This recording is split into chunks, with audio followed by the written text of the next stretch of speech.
This is StoryBeat, Storytellers on Storytelling, an exploration into how master storytellers and artists develop and build brilliant stories and works of art that people everywhere love and admire.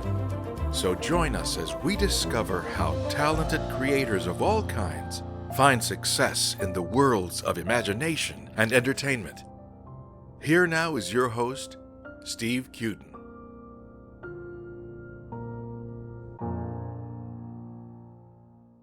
Thanks for joining us on StoryBeat. We're coming to you from the Center for Media Innovation on the campus of Point Park University in the heart of downtown Pittsburgh, Pennsylvania. If you like this podcast, please take a moment to give us a rating or review on whatever app or platform you're listening to. Your support helps us bring more great StoryBeat episodes to you. Well, my guest today, Ted Pappas, was Pittsburgh Public Theater's leader for 18 years and was closely associated with the company as a director for 25 years. As we record this episode of StoryBeat, we are a few weeks away from Ted returning to the public as a guest artist to direct A Doll's House Part 2 by Lucas Hnath. Acknowledged for his tremendous versatility, Ted has worked on and off-Broadway, directed a hip-hop concert that galvanized the Cannes Film Festival, produced and directed a Las Vegas extravaganza, choreographed a musical for famed director Harold Prince, directed at New York City Opera under the leadership of Beverly Sills, and served as choreographer of NBC's Saturday Night Live. Ted has traveled from coast to coast and Canada, staging productions for major regional theaters and opera companies, establishing a reputation as a uniquely gifted man of the theater. In 1998, he was elected president of the Stage Directors and Choreographers Society, the National Labor Union. For Pittsburgh Public Theater, he has produced more than 100 productions, including staging an astonishing 59 shows, including 10 world and American premieres, encompassing an extraordinary range of periods and styles. His acclaimed production of The Chief played to standing room-only houses for 9 seasons and was filmed. His productions of Oedipus the King, The Importance of Being Earnest, A Midsummer Night's Dream, Amadeus, and My Fair Lady broke Pittsburgh Public Theater box office records. For all of those reasons and many more, it is truly a great honor and privilege for me to have Ted Pappas on StoryBeat today. Ted, welcome. Thank you. What an exhausting list of things. I'm tired just hearing it. All right, well, we're done. The show's over. So tell us just a bit about your history. What brought you to the theater in the very first place? I actually have no idea. My family did not attend the theater, so it wasn't like a family tradition. I did have an extraordinary music teacher in junior high and high school who instilled a sense of discipline in me and a sense of wonderment and curiosity about the arts. So I have a feeling that being a violin player, that's how you I was a violinist for many, many years, and that probably was the beginning of being comfortable being inside of the arts and being part of it. And in front of people. And in front of people as a performer and backstage rehearsing. Mm-hmm. The idea that you have to practice to make it great before you can show it to anybody began for me as an instrumentalist. At about what age? Oh, I think from about 13 on, and then through college as well, I kept playing. And so what was your first theatrical experience then? The first time I saw a show, I was in junior high in junior high. That's actually fairly late. It's fairly late. I mean, and I directed a show before I actually saw a professional production. I mean, Really? I just had it inside of me somehow. I think it may have had something to do with all of those Hollywood movies, those backstage musicals, where you see people rehearsing and putting on a show in a barn. Were those an inspiration for you? Oh, absolutely. They still are. Still are. I mean, I've put a show on in a barn. I mean, several barns, actually. Well, and, there are some theaters people call barns, but that's a whole other story. Right. So you started to get training in college? I did. When I was in high school, I went to a very progressive Catholic high school, even though I'm not Catholic, that had a tremendous theater department. and I got a scholarship to this private school if I would choreograph their high school musicals. How did they know you could do that? They saw me dance. Some of the teachers saw me dance in a community theater performance. How about that? And said, he has talent and he has a gift and we need a choreographer. Let's give the kid a scholarship. So I transferred into a different high school my junior and senior year. And then after that, I went to Northwestern University on a scholarship.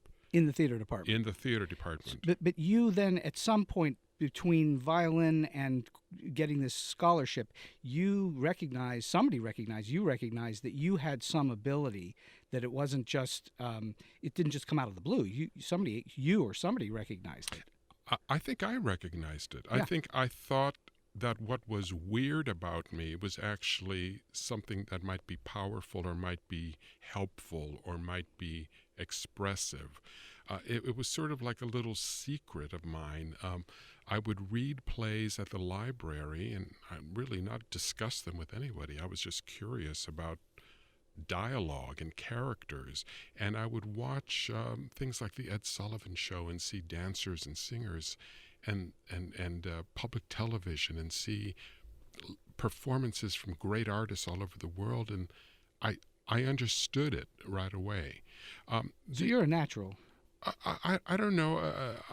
I mean, you're trained, but you're a natural. I'm trained now, but I wasn't then. I mean, I was choreographing and directing before I really knew what it was. Well, that's what I'm saying. I think that there are very few people you can walk up to on the street and say, hey, come on, choreograph this show. They won't know even where to begin. No, it's interesting to me even to this day how, the years fly by, and yet you go back to that initial instinct of we have a story to tell, and what's the most inclusive and charming and exciting way to tell the story. And that hasn't really changed since high school, oddly enough. I mean, I've been through a lot of adventures in my career, and I've worked with some very interesting and exciting people, but that very basic idea of putting on a show is still exciting for me and still makes me nervous and still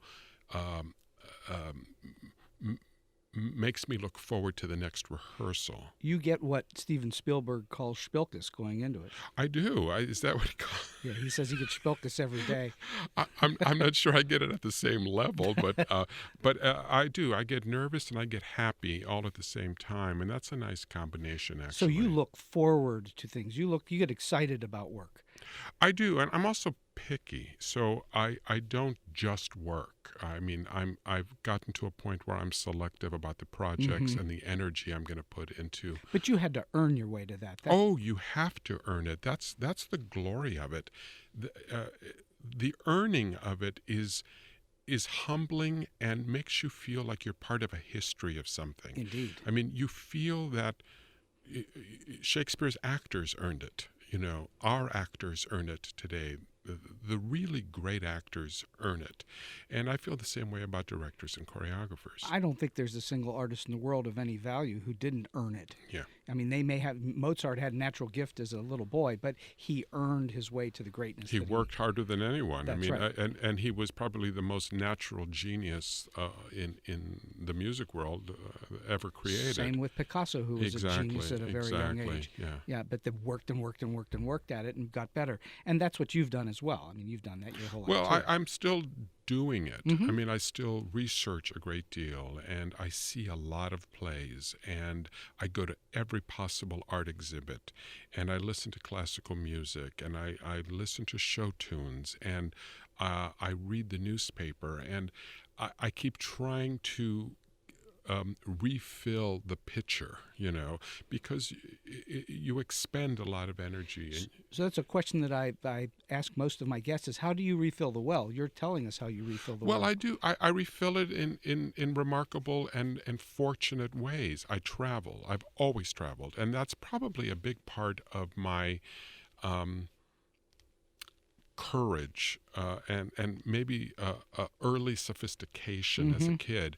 We traveled a great deal. We did not attend the theater, but I saw Naples and Lisbon and Athens when I was 6 and 12 and 18, and we kept going back and traveling. You were culturally filled. I was filled with languages, with points of view about different people, with an extraordinary stamp collection from all over the world. Oh, really? Yeah, I love my You're a stamp philatelist. I love my stamps. I was playing with them last night. Really? I was. You still have stamps from when you were a kid? Oh, I have, absolutely. Absolutely. Are you a collector? Do you collect playbills and things like that? Oh, I do. I have an enormous book collection. I collect books about the ballet. About the ballet? Yeah, that is my hobby. My hobby is the Ballet Russe, Diaghilev and the Ballet Russe, and I have an extraordinarily dense collection of interesting and first edition books. You're saying you're dense on dance. I am dense on dance. I'm probably dense on a lot of other things as well. But I am a collector. I am a collector. And I think that's something that I find interesting for my work. You collect images and you store them somewhere, either literally in a file or in your mind or in your memory or somewhere in your eye that you can see it again, a color, a doorway that becomes part of a set 10 years later. Patterns. Oh, absolutely. I mean, I remember traveling in Greece many years ago and taking a walk through a field and coming across what I guess was a very old, probably from the late Byzantine era, a sort of circular area where they milled wheat or barley, and seeing this circular sort of stone floor and thinking, this is a set for Oedipus, this is a set for Medea, and holding on to that image. It never would have happened if I hadn't been traveling and taking that walk. Right. Well, clearly being exposed to many different cultures is very enriching and enhancing for someone that is putting on shows that revolve around cultures. And sure, and people. It's fun, and it's the best way to find out. To learn, to hear from the straight source. But you also travel locally, as what I mean is you travel by reading books and by continuing to do research. Oh, I read voraciously. I mean, forget the crossword puzzles and all of those word games. I like to read, and I like to read pretty much everything. I love biographies. I love to know about other people's lives. I love travel books. Is there any one thing that is your, well, you've already said it's dance and the ballet. Yeah. Is that your singular passion among all the other passions? I think so. I go to the ballet and I read about the ballet as an amateur, as a person who just loves it. You think of yourself as an amateur, even though you're a choreographer. I do. I'm very moved, and I learn a lot, and I appreciate the hard work that goes into it. Being a choreographer gives me a little bit of a special perspective about how much work it takes and to execute a step or to tell a story through movement and music. But I feel like a kid when I go to the ballet. Were you trained in ballet? I was. I was trained in ballet. I was trained in jazz. Yeah. So you have the whole whole repertoire, more or less. I have, it's in the past, but it's something I guess you never quite lose. Is this business that you're in, you've been in your whole life, do you think of it as a calling? Do you think of it as something that you've been brought to the world to do? No, I don't think so. I'm not. It's perhaps a little more selfish than that. How so? It's my private place. It's where I'm safe. It's where I get to be me. It's where I get to play with other people that are like me. I don't really have a message or a mission. I mean, I have standards, and I have a way I like to work, and I have an end result in mind. But it's a little more personal and selfish, my journey in the arts. So it's a very interesting thing that you just said. You find the working with others to be selfish. Oh, yes. That's so interesting. My entire life, I wanted to be around actors. I thought as a young man, I thought they must be the most interesting and exciting people in the world. Are they? They are. Well, It turns out that they are. So when I still go to rehearsal, I get to be in a room full of actors. And I can't think of anything more interesting and exciting and moving and funny and touching than that. Well, I've had the good fortune to have a number of actors on this show. So you know. Including, well, and I've been in the theater for, this is my 48th year in show business, so I do have a clue. But I've had Dana Griffith on the show, Patrick Page, and folks like that. So it's great actors. Yeah, just great actors. Yeah, they're great actors. You know, and that makes a difference, does it not? That they are good at what they do. Well, the great actors are like some sort of doorway. I mean, they locate a door that you didn't know was there. They open it for you and you walk through. I mean, they make it easy for you to feel, to learn, to imagine. That the great actors have the key to that door.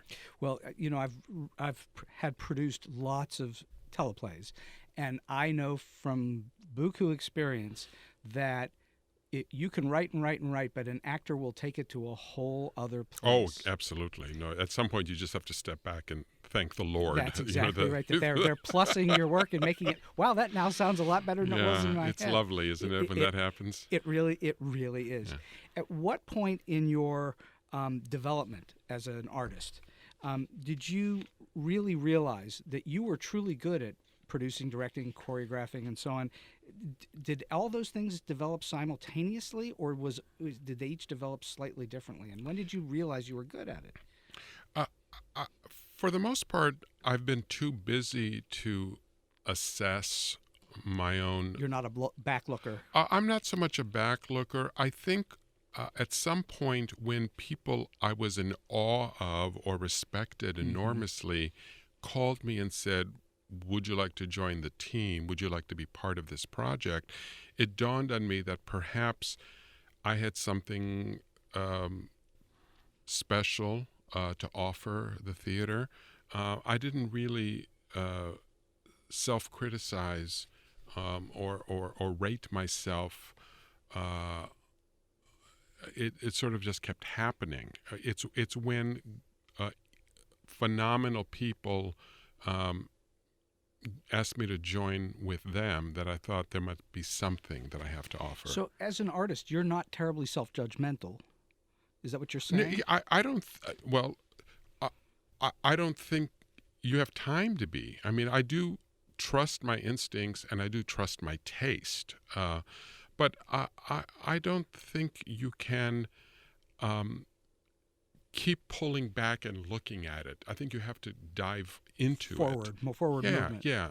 I mean, there's not a lot of time. I mean, the thing about the theater, as you know, is you've got a few weeks of rehearsal. You have a few months of preparation, of course, but you have a very limited amount of time. There's not a lot of time to pull back and think about it. You have to just start carving. So what that does, from my perspective, what you're telling me is it makes you confident, because you're just doing what you're doing as opposed to dwelling on it or thinking back to some other way. And you certainly in your career have, and don't name names, but you've certainly worked with people that were neurotic and were getting in their own way, and they were holding themselves back. Sure. I mean, thinking about it too much sort of makes you sluggish and cautious. And I like the spontaneity of an instant great idea. It can come out of a difficult situation, meaning a scene that isn't working or a dance that isn't working, and suddenly this new possibility crops up. But if you keep worrying about your work while you're working, I think you lose the not the joy so much as the freedom of a new idea. Do you like the process of working with an actor and actress and having them throw their ideas your way on a regular basis? I'd like to say yes, because I think it's a more democratic and generous way of working. But I tend to build the parameter of a production very early and say, these are the parameters, do whatever you want within this. I don't like it spilling out too much. I like everybody being in the same show. That's a I good mean, thing. if nothing else, as a director, they're all in the same production of a play. I do a lot of classical work. I do a lot of old famous plays. And I think for me, the solution has always been to make sure they're all in the same version of this play. Okay, so tell us how you go about that. What is your technique for making everyone toward the beginning of your process in a show? How does everybody come into the same box, so to speak? Reading the play over and over again at a table. How many times? Dozen? 10? Yeah, 10 times. 10 times. 10 times. 8 times, 10 times. No stage movement, no nothing. blocking. No, nothing. Sitting at a table and maybe spending an hour and 3 pages to locate the facts. I always approach the classical plays as if it's the premiere. Interesting. That it's never been done before. Forget the 5 versions that you've seen of Hamlet or the 10 versions you've seen of Midsummer. Let's look at it as a brand new script. What are we learning from the first page to the last? Indeed. And taking that time has proven to be very valuable because it puts everybody into the same world of the play. The other thing I insist on is a clarity and a beauty in the speech. Whether it's a modern play or whether it's an ancient play, the idea that every single word matters, that you don't change the words, that you don't slur the words, that everybody in the audience deserves to hear every single word clearly. After that, what it means is something else. Is that up to the actor to bring to the table? That's a big part of that, is the actor. That's where I tend to step back and say, you have the freedom now to interpret, but these are the words. And these are the facts. So, and that's an interesting thing directorially, the facts which are within the play itself, not outside the play, although some facts outside the play may filter in. People bring in all sorts of superstitions or interpretations, and I keep saying, where is that in the play? Where maybe you saw Patricia Neal in a movie do that, but where is it in this script? So the text is all. The text is all. The words are all. And it's odd because I started off as a choreographer, and yet my focus is almost completely on the words of a play. But my imagination tells me, and of course I've never been around you during a directing process, but my imagination tells me that a lot of what you do is visual in nature, and that you stage things visually. That part comes easy, actually, for me. That part is natural. I mean, I can tell a story with a strong exit or a strong entrance, and I love elaborate curtain calls. I love the glamour of movement and music on the stage. But the part that really moves me are the words, and if I can get all of the actors on literally the same page on that, then you get on your feet and it just flies. So there's got to be an example in your past, maybe more than one, of an actor, again, don't name names, who just isn't on the same page, isn't getting it, isn't being graceful in their movement. Do you have a technique that you use to get them there? The movement isn't as big an issue as interpretation. If they see a character, for whatever reason, either they feel more secure with an interpretation or that they got it into their head before rehearsals began that that's how they're going to play the part. And they're stuck there. And they're stuck there, and they don't take into consideration the other players. Forget about the heartbeat of the playwright and what he or she is trying to say, but it's the other players. If they're working with a fence around themselves, that's a tricky situation. You have to be very diplomatic, of course, because it's someone's art, it's someone's interpretation, and you can't just go in and say you're wrong. You have to find a way to convince them to collaborate on telling the story. I never concern myself too much about an awkward actor, a guy who's not used to moving or is not used to period clothing. I find that all actors have that ability somehow. You just have to find the right trigger, the right vocabulary to get it out of them. Some guys are much more athletic, and you have to use sports as a way to get them to free up their bodies. Others need music. That part of it is fun for me because everyone has a different trigger and a different way into the movement of a play. But it's about sitting down at the table and agreeing what the facts are. So it's well known that most really good directors are, in fact, good psychologists. Do you And find several yourself that need way? a good Or two. or two. Do you think of yourself in psychological ways that? No, doing that? no. I'm not sure I'm as all-knowing, nor am I as manipulative as that. I'm much more sort of in the mix with them.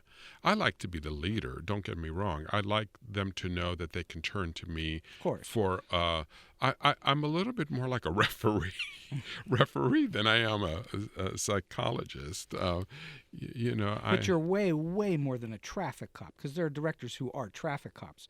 You're far beyond that. I don't think of myself as an acting coach. I like that to be the actor's domain, the interpretation of character. I like to create a world where they're all in the same universe, and within that, see where that takes them. I'm less of a horse whisperer. I don't, get behind the actors and whisper things in their ears. I say everything out loud, really loud. And let's take it from the top and see where that takes us. As long as the initial launch of a project, we all come to certain agreements, then the variations on the theme actually create luster in a production.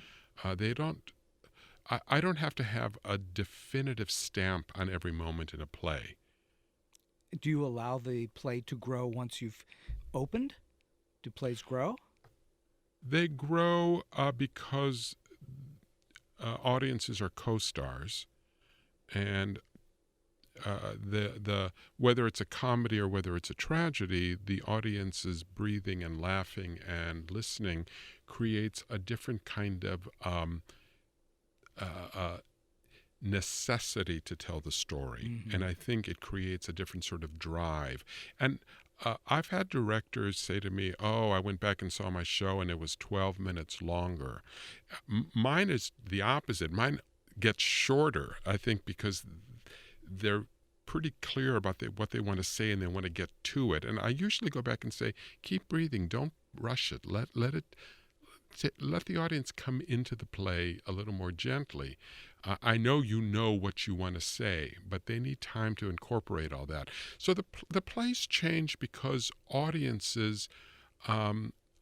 It's not theater until it's performed. Well, that's for sure. It's just a theory, Yes, there's a script. Yes, there's an invited dress of designers and people working at the theater. But until there's an audience that comes in with a wide open mind, that's when the play starts changing. I like previews. I like seeing what the rhythm of an audience will do to a show. I think it was Aristotle. I could be wrong. I'm pretty sure it was Aristotle who said you need three things. You need a message, a messenger, and a receiver. Yes. And you don't have a full circuit until you have all three. That is Aristotelian, and I believe in it. I mean, I listen to audiences. I go to the men's room at intermission and, pretend to wash my hands for 5 minutes so I can listen to what everyone is saying, especially in shows where they don't recognize who the director is. I love hearing what those guys have to say about the play at intermission. I would guess that while you were here for as many years as you were in Pittsburgh, that people figured out that was you. That was me. I mean, there was no getting around it after a while, and you sort of lose that that spy cam. Your anonymity goes away. Yeah. Okay, so let's go back before we have actors. You have the text, and that's all you have at that moment. Where do you begin? Obviously, you begin by reading it, but what is your process from I now have the text, I've read it, I've started to learn it? Your designers That's the next step. Yeah, my designers, I work often with the same people, people who know how to read a play, people who ask the right questions, artists who aren't worried about disagreeing with me about everything from color to point of view. The design, the time you spend with your designers is as valuable as the time you spend with your actors, at least in my experience. Well, it's another form of character, is it not? It's certainly storytelling. It's, once again, getting to the heartbeat of a playwright. That's very important to me, is to honor what I believe, and then what everyone else believes was the reason the play was written.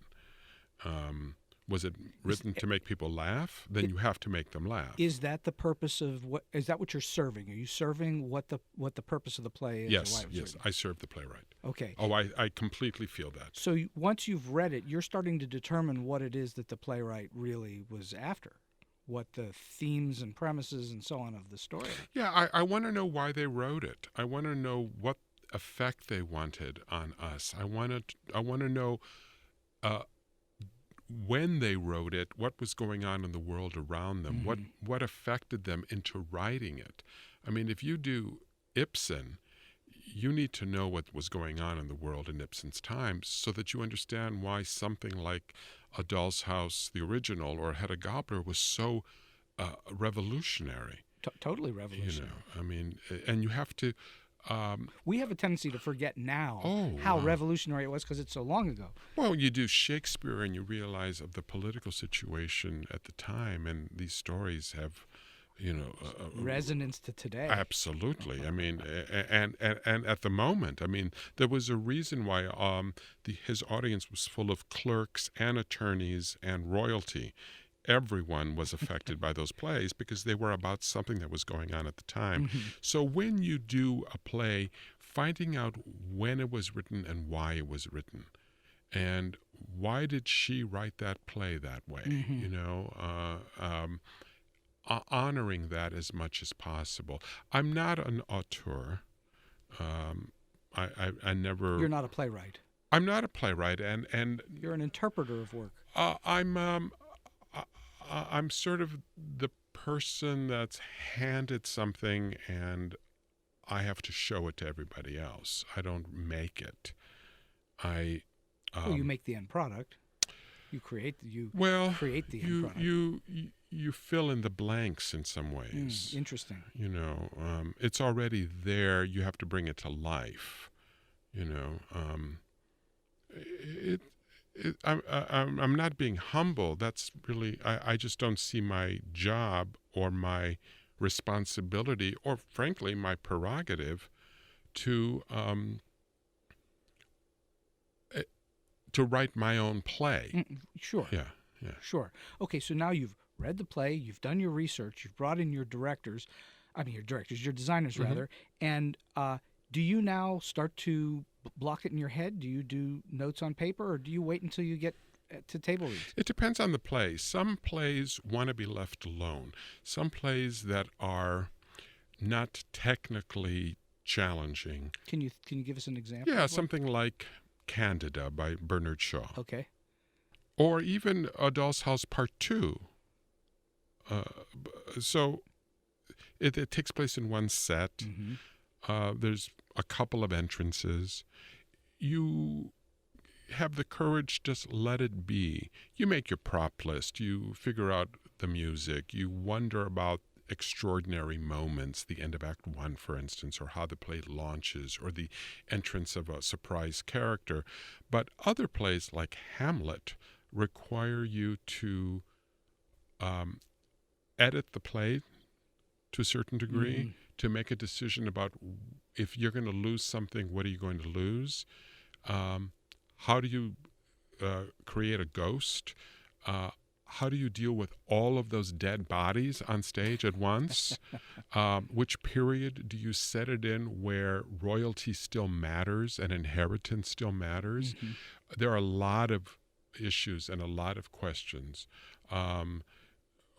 there's an army, there's murder, there's a play within a play, there's all of this stuff going on. It requires months of preparation to get to that first rehearsal where you don't tell all your secrets and you allow yourself to change your mind if you're convinced by the artists in the room. But you have to have a plan before that first day. I equate it a little bit to a football coach. You've prepped for all week or all season, and then you have to be willing to punt. Yes, exactly. And the punt is exciting, and that's where you can win a game, too. True. And that's where you suddenly, I mean, I remember when I was directing Hamlet, there was a moment when we came up against To Be or Not to Be. And, you know, the fear is always that some wise guy in the audience will complete the sentence before the actor does. So I said to the actor, come on, fast, turn, and just start it. Get to be or not to be, that is the question. Don't give anyone a chance to pipe in. So it created this new energy for the speech, which was not as contemplative as it was spontaneous. You made it less precious. Well, I did it, what happens, but I did it for a reason, which was to make sure that, you know, Mr. Smith in row G was not going to show off to his date. Sure. Yeah. Sure. And you know what? Shakespeare's interesting in this way, probably more so than any other playwright in history. And of course, he's widely considered the greatest playwright in history. But more than any other playwright, he gives you almost nothing stage-wise in his... There's almost no stage directions in Shakespeare. You, the director, have free rein to do as you see fit along with your performers. And yet his dialogue is full of information because they performed it during the day, light hours, and you find out that there's a moon shining and that it's warm out, or there's a fire in the distance, or you can hear the hooves approaching. He gives you sensual information through the words, and not so much in italics between dialogue of, I mean, pursued by a bear, of course. I mean, he does have a few very famous, fairly horrifying stage directions, but they're very, very precious. You know, those few that have survived. But if you read the words, you get a lot more information than a lot of playwrights today give you in their stage directions. Well, indeed, he also is kind of like he unlike what I see in a lot of writing in my students, because I teach students every day, he doesn't bang you over the head with all these various things that he's working into the words, into the dialogue. He is melding it into story all at the same time in character, which is not the way a lot of young writers write. A lot of young writers are banging you over the head with what they want you to know.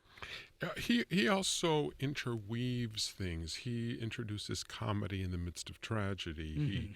He has several storylines going on at once. He has prose and poetry. I mean, he's so varied and complicated, and loving actors. He gives them showpieces. He gives them great entrances. He gives them a drum roll before they come on. I mean, he's so savvy because he was a terrific actor himself, I'm sure. I think that's probably gosh, yes. I mean, all of this, you know, rigmarole of who wrote the plays, it had to be someone who worked in the theater. There's no question. Oh, there's no question. Oh, my gosh. It wasn't a novelist. Oh, no, it wasn't a novelist, and it wasn't some guy at the court who, you know, went to Oxford. I mean, people have a hard time believing that a genius can come out of Stratford. He did. Yeah. No, I believe it. So now you're about to do a Doll's House Part 2. Let's talk about Ibsen just a little bit. What would you say are, you know, we've gone from Shakespeare, now you've come all the way forward to Ibsen. Of course, there are a few in between, but Ibsen is challenging or different in what way than Shakespeare? Well, he writes about everyday people in some ways too, Ibsen. Rather than the court. Yeah, it's a housewife with a problem. It's a neurotic lady who some like Hedda Gabler, who is can't find her voice and is frustrated by everyone around her. It's about a citizen who is trying to solve a problem in his community. They seem like smaller people, and yet their issues are enormous, because Ibsen was writing at the cusp of the woman's vote, freedom and its consequences. So it's a more modern situation, perhaps, and obviously because of the time period it's in, but also issues that we're dealing with in a different way than Shakespeare. But both are universal. At their greatest, they certainly are. Yeah. I mean, I wouldn't say every single play of Ibsen's was. I agree. But when it's wonderful, it's really wonderful. Right. I mean, I love Ibsen. I mean, well, truthfully, not every single Shakespeare play is the best ever. They're not all the same level, No. and they don't touch us and inform us and remind us in the same way. But Ibsen changed the modern theater. He sort of created it in some ways, you know. I mean, there would not really be Eugene O'Neill without a No, and there probably wouldn't be a Shaw either. Or a Shaw. You know, and without Shaw there wouldn't be so-and-so. Sure. You know. Right. Everybody's standing on everyone else's Yeah, shoulders. it's over wonderful. time. It's wonderful. It really is to see all those links in chains over time. And this new playwright, Lucas Hnath, have you met with him? I haven't met with him. I'm a fan of his. I haven't met with him. I didn't feel there was a need to, because I saw the play in New York. I read it many times, and I didn't have questions that needed to be unlocked by a playwright. Good. I mean, if I felt confused by the play, I would have reached out to him through his representative, and I'm sure he would have been kind enough to answer. So I'm curious. You've obviously worked on a number of American and world premiere plays. Now, you've already said that you approach every play, even mostly the classics, as if it's a world premiere. Yes. I think that's a really interesting way to look at things. My question is, when you're working with an actual American or world premiere, do you approach it any differently? I read it over and over with the playwright before I begin rehearsals. Out loud? Out loud. I like to read it out loud with the playwright. I like to hear their voice. They don't have to be a good actor, but to get their stress on which phrases, which words, which ideas mean a lot to them. It also gives me a chance to stop right on the spot and say, I don't understand this. What did you mean by this?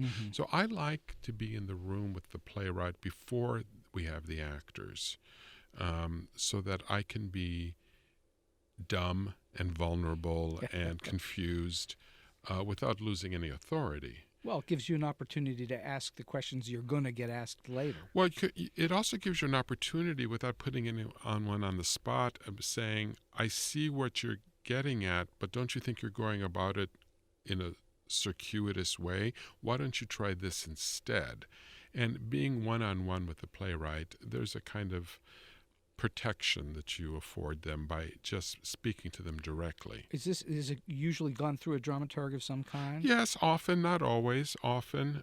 So then you're sort of a final arbiter before you go into production? Oh, I think you have to be. I mean, I think you have to be clear about what they intend it to be and what everything means. So you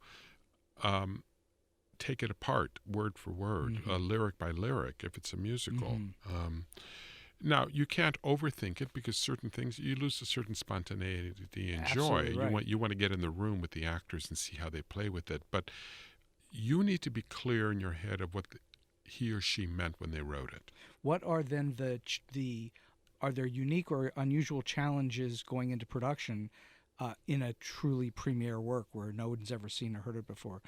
Well, there's always the chance that the audience doesn't get it, because we all get it. We've been talking about it for months or even years. We have the playwright in residence. The actors are enamored that they get to invent a new character.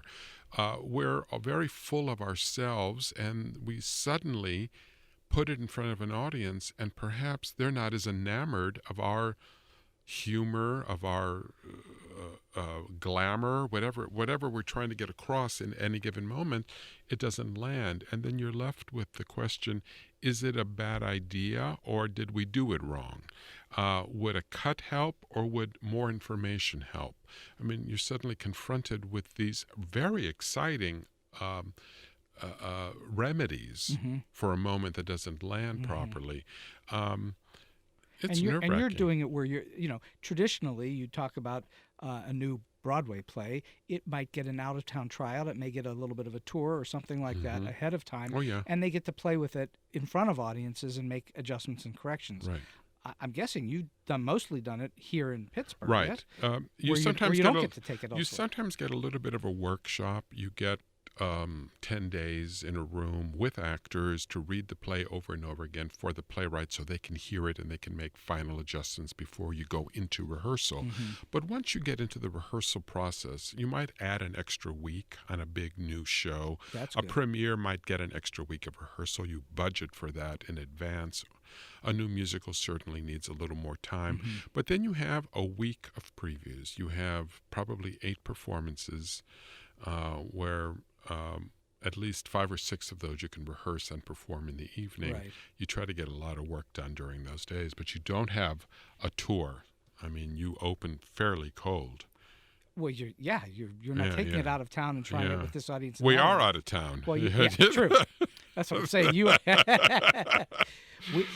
are out of town. But you know what? We're a great little town. What an audience here. But here's the other thing about the Pittsburgh audience. Because they see so many different things, they see opera, they go to the symphony, there's so many great theater companies in the city, you have a very sophisticated first night audience. Your first preview, your second preview, you're not waiting for an opening night. You're getting information immediately from seasoned theater goers. Yes, they travel. They go to London, they go to Stratford, Ontario, they go to New York to see shows, but they see a lot of shows here in their hometown.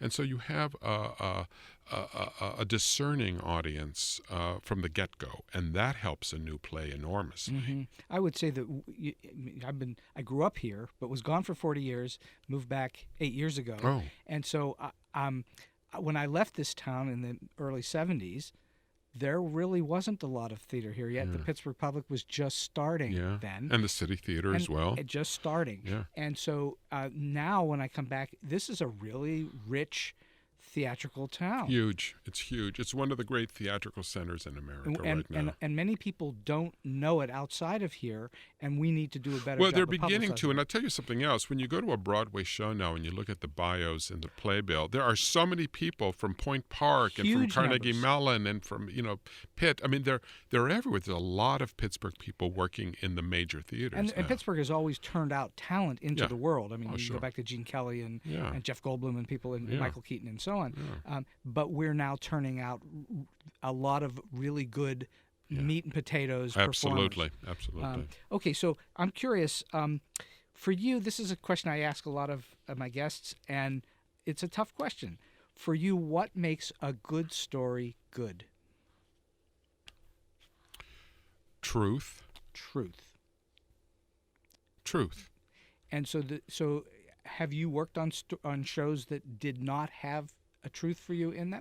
I did early in my career. When I got to pick my own plays, I was my radar went up, and I would say this is a frisky, fun night of theater, but it's full of camp or it's full of satirical nonsense, and it's not really telling the truth. And I don't mean seriousness; I mean the truth.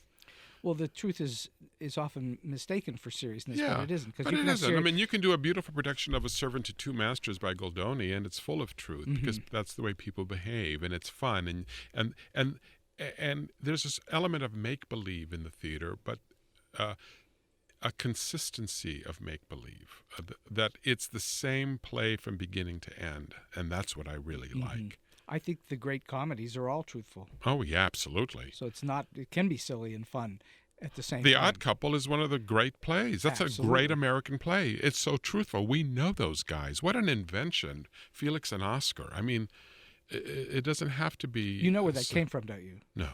So Danny Simon, who was Neil Simon's brother, Yes. Was a poker player. And he had an idea to write a play about these two guys, and he didn't know how to make it work. And Neil Simon said, I know what to do with it. Can I have it? He said, sure. And off he goes and writes The Odd legendary. How great. So, But there's a play that, is sometimes overlooked because it's so popular, and yet it's full of truth. well, so not to get too far sidetracked here, but Neil Simon, in fact, I believe, when I was growing up, was the big playwright. Oh, sure. I mean, the most successful, certainly. by far. Oh, yeah. Other than Shakespeare, the next Oh, yeah, most successful was Neil Simon, and he's more or less fallen out of. I don't want to say favor. He's just fallen out of being in our eye. He's gone. I think he's going to have a resurgence. I do too. And I think when he comes back, it'll be with a whole new look at him. Oh, wouldn't that be nice? It will be. I miss him. Spectacular. Are there stories aside from the untruthful ones that you avoid, that you tend to not go toward? I don't know. I have a pretty democratic embrace of theater. I don't like stories that glorify meanness in any way, but I sort of shy away from that in my life too. I sometimes turn off the news because I'm not sure what the point of view is. Are we saying it's okay to behave badly, or are we condemning it? So there's not a lot of plays like that, but I tend to sort of shy away from. I like a clear lesson and a clear message and a bright light at the end of a play, even if it's a sad play. Well, it doesn't have to have a happy ending. No, my gosh, no. It just has to be satisfying. Well, and once again, it needs to be honest. Honest and truthful, Yeah. yes. I think if a play leaves you not getting it, you have a problem. I think you want that play to be something that gives you some feedback in your world. Don't you agree? I agree. Okay, good. I do. So I'm curious about Saturday Night Live. How did that happen? What did you do? Were you working for Lorne Michaels and all those good things? Well, I worked on the show off and on for 3 seasons. There were several of us, a stable of choreographers. There were 3 of us at the time, I think. I had been hired to choreograph one of their video pieces initially. They did a PBS promo, which they did sort of as a Las Vegas spectacular. Okay. And I was brought in to choreograph this rather lengthy piece, and it went over really well, and they kept rebroadcasting it, and it got good reviews. And so off and on for several years, I would be called in either to do another video or to work with the live show, which is an astonishing experience because it really is live. I mean, it's really live. Have you met Don Roy King, who's directed most of the last 12, 13 years? No, I haven't. He's a Pittsburgher. Yeah. No, we're from different generations on the show. But once again, it's a testament to one's discipline, I think. That they were extraordinary performers and writers. I mean, they would have to change on a dime. Something wasn't working in rehearsal, and there would be a major rewrite. Well, they're reading cue cards. Well, sometimes, and sometimes it's a brand new sketch, and we wonder why certain things sort of flounder and they don't quite end right. It's because they were written 5 minutes before airtime. But probably sometimes during commercial breaks. Great people, really creative and courageous. I mean, if nothing else, incredibly courageous to do that every week. Well, did that give you further courage? Because Yeah, they were it so did. courageous? Yeah, I think it's one of those moments where you say, if I can do this, I can do pretty much anything. I mean, that was scary.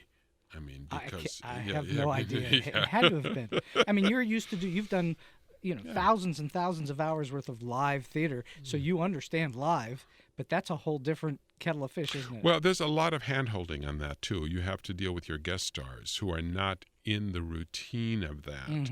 A lot of them are movie actors or newspaper people or singers. And then suddenly or Donald Trump. Well, there's that. I was spared that, but there's a little bit of hand holding that goes on just to make sure that they have their equilibrium before they go on live. And look, my contribution was, I wouldn't say it was significant. It was part of a team, Sure. because every now and then they like a good musical number. I'm not going to go on about it, but I'm just curious, did you learn anything about from that, did you take anything? Oh, yeah. You learn to think fast. You learn to change things quickly. That change is not impossible. Sometimes it's necessary. You learn to listen to ideas from a lot of different corners of the room. Someone might have the answer quickly. You also learn how to make it happen immediately. I mean, so you really got to think on you your feet. You don't mull. You have to think very quickly. I mean, the clock is ticking from the minute the first meeting happens. So there's no dwelling on anything. There's no dwelling on anything. So I have to know about Harold Prince. You work for Harold Prince. Yes. Tell the greatest. Tell our audiences what that experience was like and what you learned from him. Well, I mean, I'm still learning from him. I mean, he is the greatest teacher, the greatest director of our time, the greatest gentleman that works in the American theater, the kindest, most curious, most hopeful person I think I've ever met. He took a tremendous risk in hiring me to choreograph a show for him, and that kind of mentoring instinct that he has, I think, has given the American theater a great gift. He has helped so many writers and actors and designers and choreographers more than anyone in the history of the American theater. Mr. Prince is... Well, his influence is titanic. Well, I mean, it's in every corner. His taste is extraordinary. He's incredibly well-learned and well-read. But he's very gee whiz, kids, we're putting on a show. I mean, he is very excited about rehearsals and about previews and opening nights. I did learn one thing from him, and that is to have a meeting for your next show the morning after your other show opens. Wow.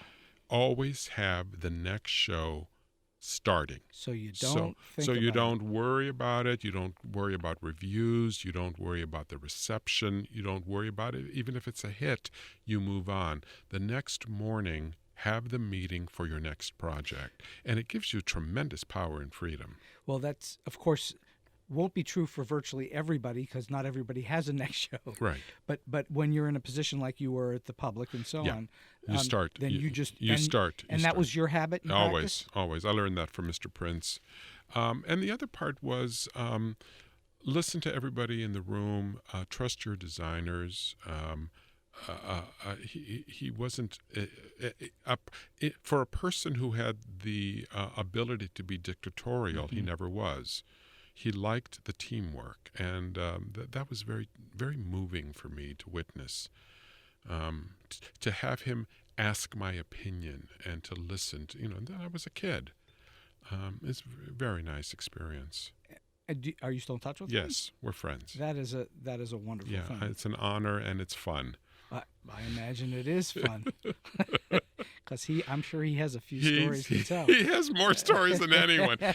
But he's a great director, and he's still directing, which I find very inspiring. I mean, through him, because he was mentored by George Abbott, the great American writer and director,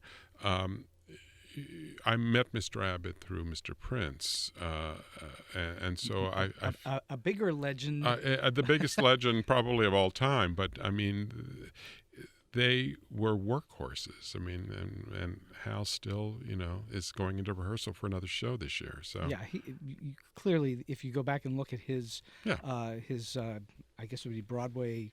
Ography, whatever you call it. Yeah. It's huge. It's huge, and it's always about what he's rehearsing the next day. It's not what he did, it's what he's going to do, and that's really exciting. And he has the longest show in the history of Broadway. Well, he deserved it. Yeah. I mean, Phantom is a monumental success, but when you look at everything else that he's produced and directed, I mean, going back to the Pajama Game, it's crazy. It's crazy. Yeah. I mean, there's no one else quite like it. No, there's no one, no. So we've been talking for close to an hour, Ted. Oh, gosh. This has been tremendous. I have two last questions for you today. Oh, all right. Okay. So I'm curious, in your experience in history, do you have a quirky, oddball, offbeat, perhaps funny story that you can tell us about something? I probably have only quirky stories at this point. Give us a good one. Give us a good one. Let me see. I think probably this idea that the show must go on is something that I really, really believe in. And when I became a producer, even more so, because there was a lot of money at stake. So I've always been taken by the experiences I've had to make sure that the play is performed. I mean, when I was at the Public Theater and we were in the O'Reilly, we had a couple of floods. When the weather was wet, the rivers overflowed and it went underneath in the basement of the theater. Is that right? So we had to deal with the audience not knowing that there was a lot of water underneath all of us, and we were still performing. We've also had various epidemics over the years, and I've been backstage with a bucket and some Pepto-Bismol because we didn't have an understudy for a premiere, and making sure that the actress was able to, I mean, literally pouring Pepto-Bismol down her throat, having the bucket ready in case she needed it, and then shoving her on stage. And how'd she do? She did great. Isn't that amazing how that works? I mean, I think she was really sick after the show, but the adrenaline kicks in. I mean, they're magic actors. They're magic. What's that bit in Shakespeare in Love where they, I can't remember how it goes, but you know what I'm talking about, the movie Shakespeare in Love? Yes. Where they say it's the magic or whatever he says, but that's what it is. That is it. I mean, that's talk about something being true, you know. Another time I had to go on. We had a sold-out house for a play, and one of the lead actors, a wonderful actor, went to New York for an audition, and there was a sudden snowstorm. Got stuck in New York, flew to Philly, hoping to get from Philly to, which made it even worse, frankly. Philly was snowed in.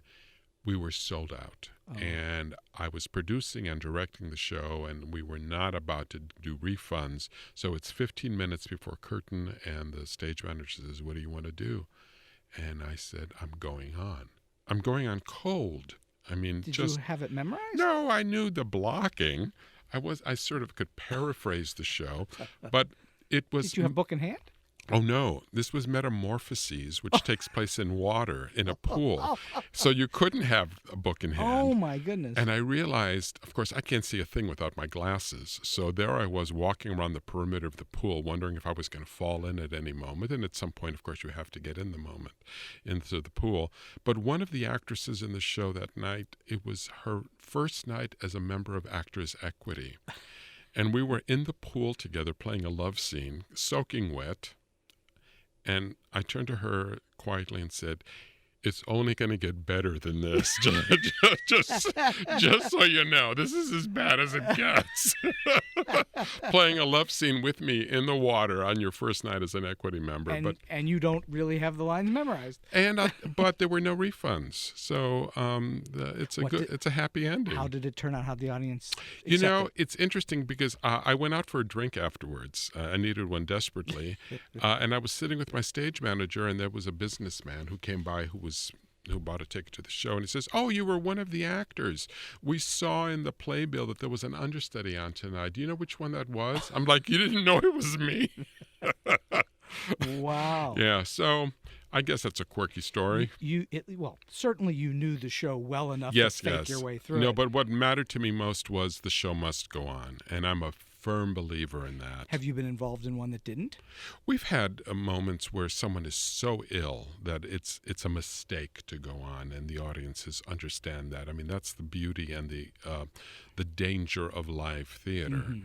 But in the thousands of performances I produced at the Public, there were very few missed shows because the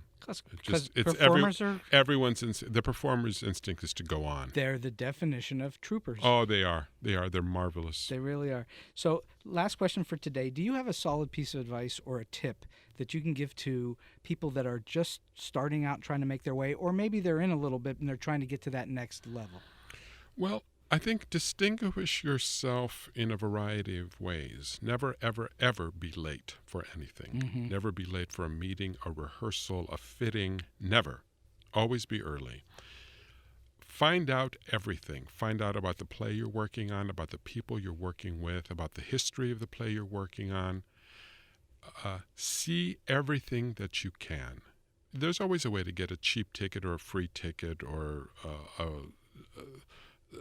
I second acted almost everything in New York when I was first moving to New York. Explain what second acting is. Well, you find a way to sneak in at intermission, when everyone is out, having a cigarette, and, it's a little harder now because of security. You can't really get in that easily. But in those days, you could sneak in. So I virtually saw the second act of every show in New York when I first went there. But my point is, see as much as possible. Because you become more valuable, you become more versatile, you become more interesting as a performer, as a designer, as a director. It has to matter more than anything in the world, because it's a very difficult thing to pursue. For sure. You can't do it to become rich and famous. You have to do it because you believe it matters. And I think if you have that in your heart, it will be a big help. Well, Ted, that's not one piece of advice. That was about 100, which was just fantastic. So I want to thank you so much for coming in today. So it's been a great treat. I've enjoyed it enormously. Thank you. Thank you so much. And so we've come to the end of today's Story Beat. If you like this podcast, please take a moment to give us a comment, rating, or review on whatever app or platform you're listening to. Your support helps us bring more great episodes to you. This podcast would not have been possible without the generous support of the Center for Media Innovation on the campus of Point Park University. Until next time, I'm Steve Cuden, and may all your stories be unforgettable.